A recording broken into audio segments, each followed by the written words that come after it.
Bonjour. Ce diaporama est un point de vue très personnel sur le déroulement de la Franconvilloise 2012. Il a été réalisé en extrayant un quart des photos prises. Il y a donc de nombreuses scènes absentes, mais que le site du CCFF présentera très certainement.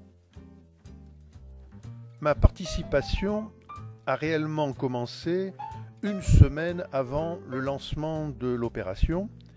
Et là, il s'agit, à J-8, d'une information donnée à l'ensemble du club.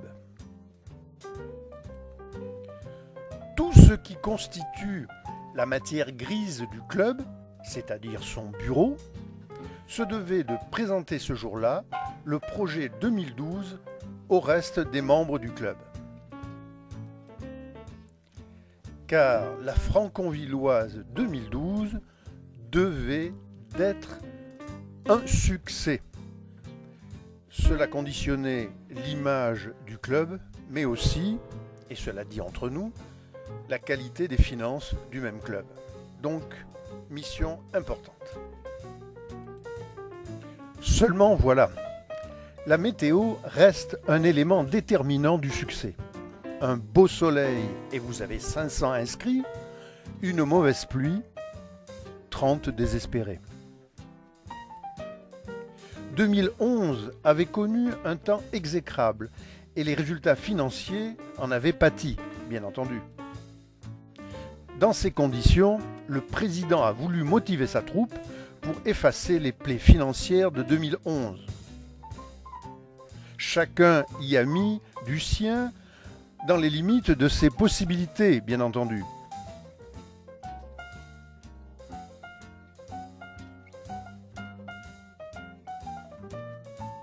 Le trésorier en a rajouté une couche pour souligner le caractère critique de l'affaire.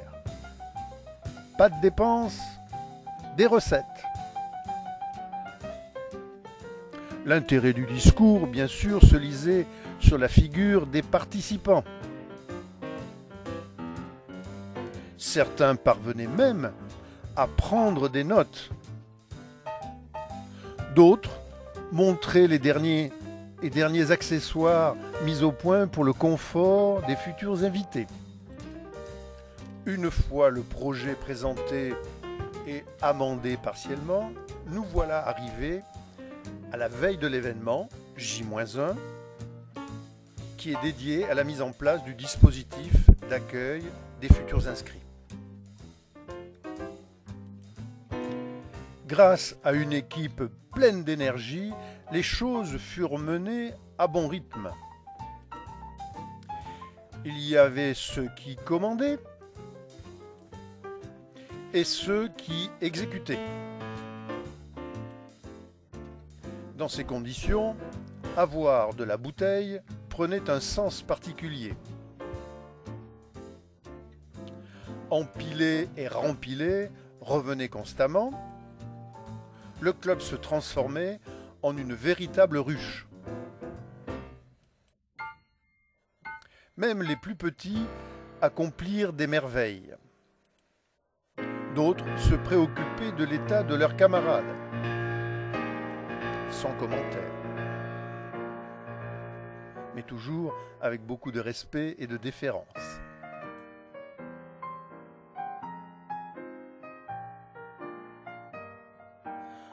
Au-dedans, tout le monde était occupé. Qu'en était-il au-dehors?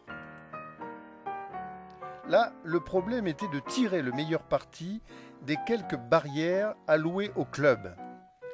La question était de savoir comment en optimiser l'usage en raison du faible nombre octroyé.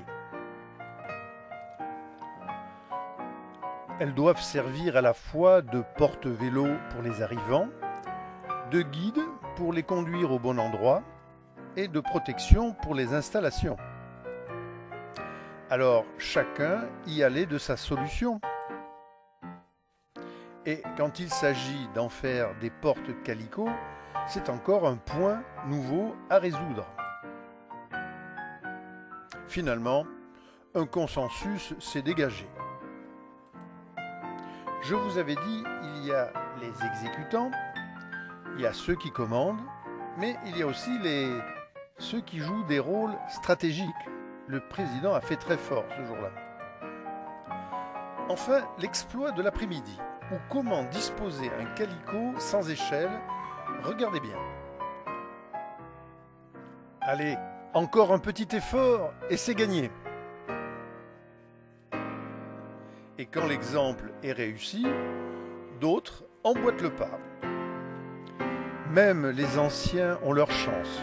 Moi, je vous dis, le vélo, c'est la vie. Ah, la stratégie. Enfin, les travaux extérieurs touchaient à leur fin, à la grande satisfaction des participants. À l'intérieur, il restait à organiser les tables pour pouvoir recevoir facilement l'hypothétique foule du lendemain. Ticket de réduction, numérotation des tables pour diviser la foule, etc., etc. Un point clé, la boîte en fer, c'est la caisse. Et quand il y a du matériel, il faut en connaître le fonctionnement. Et là, encore, chacun détient une partie de la vérité. Et c'est parti! L'expérience des anciens est vraiment irremplaçable. En ce qui concerne la finance, on vous dira que la rigueur en est la règle. Reste à mettre au point la partie portes ouvertes du club. C'est une source de recrutement et un élément de l'image du club. Le tracé serait-il imprécis? Mais il y a toujours un expert pour vous renseigner. Mais le doute reste l'ennemi de l'action. Il y a toujours un expert, vous ai-je dit, pour vous donner la bonne solution. Et un coup de crayon, et c'est tout bon. Et nous y voilà, le jour J. Même avec le nez en l'air, le gris reste dominant. Qu'est-ce que ça va devenir? On a beau être sous pression, recevoir des dames reste l'apanage des anciens. L'heure avance, tout doit être nickel. Ça y est, nous y sommes, 7 heures. Le théâtre de la journée va commencer. Et malgré l'incertitude du temps, rien n'arrête le cyclo bien né. Petit à petit, les cyclos des alentours se succèdent pour participer au festin kilométrique. Il y a les voisins proches,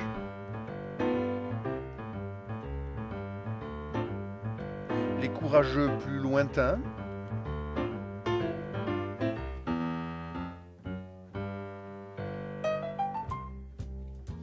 d'autres voisins proches,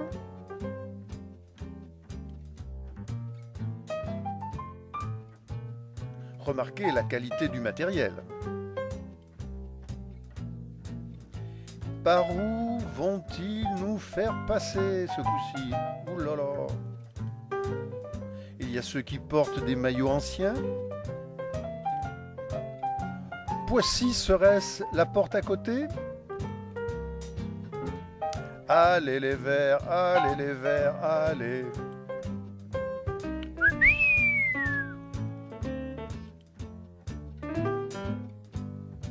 Ils étaient 5 les mousquetaires?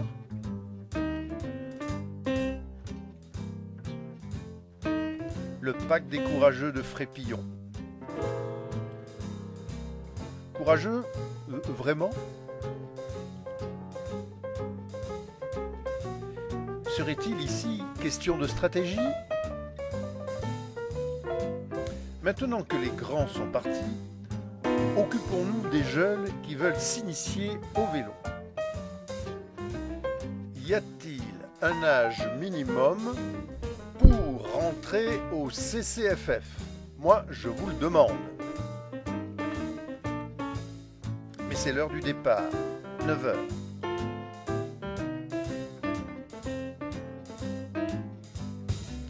que de jeunes, que des jeunes. Enfin. Remarquez les nouvelles jambières du président.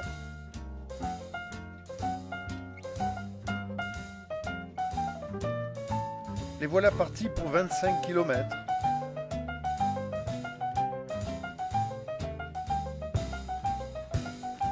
Mais pour ceux qui restent, il faut se préparer à accueillir les cyclos à leur retour. On a 2 heures pour faire le travail. Mais avant toute chose, vous dira-t-on, récupérer les caisses et compter la recette. Ben Dieu. La fabrication des sandwichs serait-elle une activité exclusivement masculine? La suite nous dira que non. Il faut tout faire pour être prêt à 11 heures, on vous l'a déjà dit. Et les voilà qui arrivent. C'est l'image d'un réconfort sommaire, certes, mais bienvenu. Et après avoir mangé des kilomètres, c'est au tour des sandwichs et de la bière. Les chaises, comme les sandwichs, sont simples, mais bienvenues. Et s'il n'y a plus de chaises, ce sera les genoux. Un pur amateur de football au sein du club CCFF.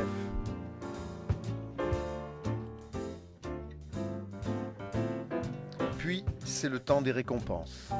Les cyclos sont rentrés, ils sont tous là, il faut récompenser ceux qui ont honoré notre club.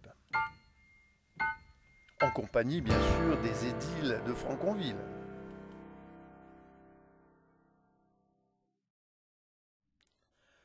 D'abord, une introduction par le président, comme il sait les faire. Ensuite, le tableau d'honneur. Et entre nous, multiplier le nombre par la cotisation et apprécier les rentrées. C'était bien l'objet de la franconvilloise, je crois.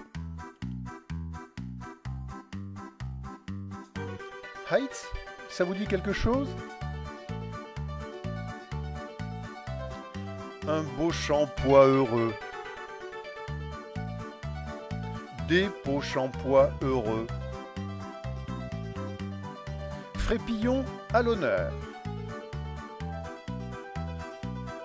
Et puis, le plus important, le repas. Mais là encore, il faut le gagner.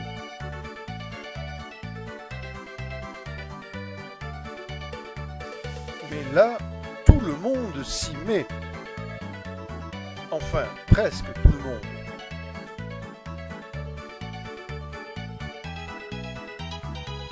Heureusement, les dames avaient apporté des tartes aux légumes fort bien réussies qui nous ont permis d'attendre l'arrivée du couscous. Le couscous livré, et c'est toute la communauté du club qui se mobilise. Visiblement, le succès est au rendez-vous. Et c'est ainsi que la franconvilloise et que la journée, bien sûr, s'est terminée comme elle a commencé, dans de bonnes conditions. Voilà, 2012 s'est bien déroulé. Que peut-il maintenant se passer dans la tête des dirigeants du club? Voyons un peu. Ouais, bon, chacun son truc.